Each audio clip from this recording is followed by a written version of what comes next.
Dans Lamentation, chapitre 3, verset 22 à 23, nous lisons: Les bontés de l'Éternel ne sont pas épuisées, ses compassions ne sont pas à leur terme, elles se renouvellent chaque matin.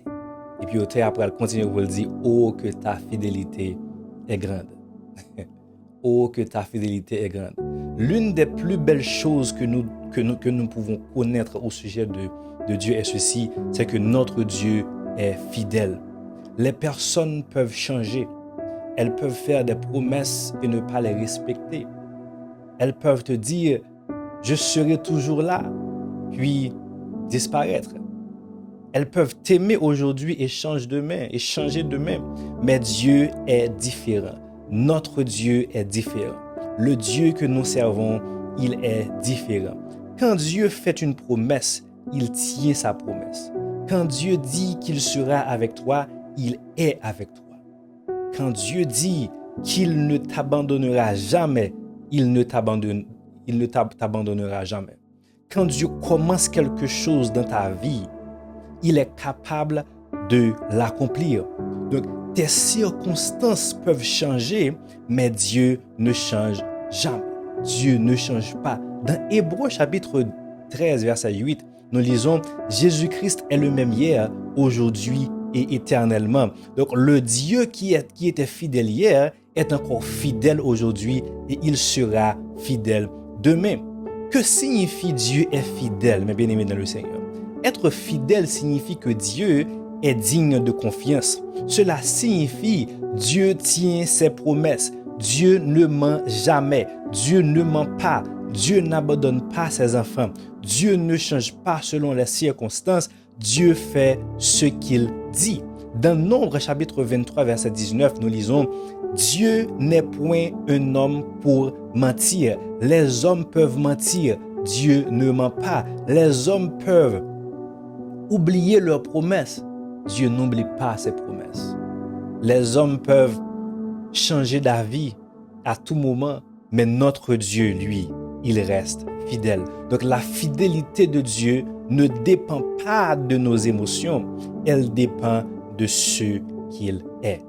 Donc Dieu reste fidèle même lorsque nous sommes faibles. Parfois, nous pensons que peut-être que Dieu en a fini avec moi. J'ai fait trop d'erreurs. J'ai commis trop de péchés. Peut-être que Dieu ne veut plus entendre mes prières.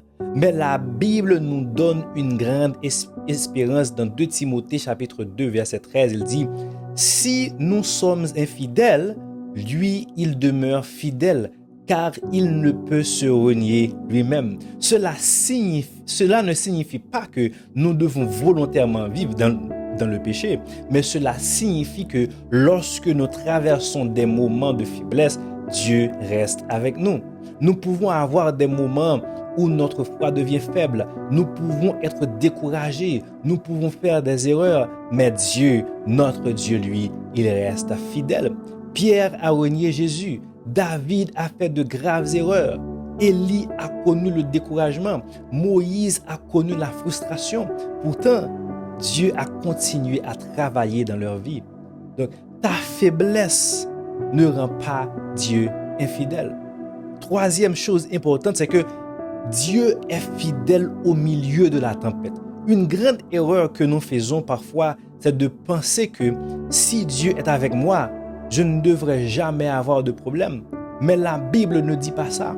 La Bible n'enseigne pas cela parce que Jésus a dit dans Jean chapitre 16 verset 33: vous aurez des tribulations dans le monde, mais prenez courage, j'ai vaincu le monde. Donc être chrétien ne signifie pas que nous n'aurons jamais de tempête.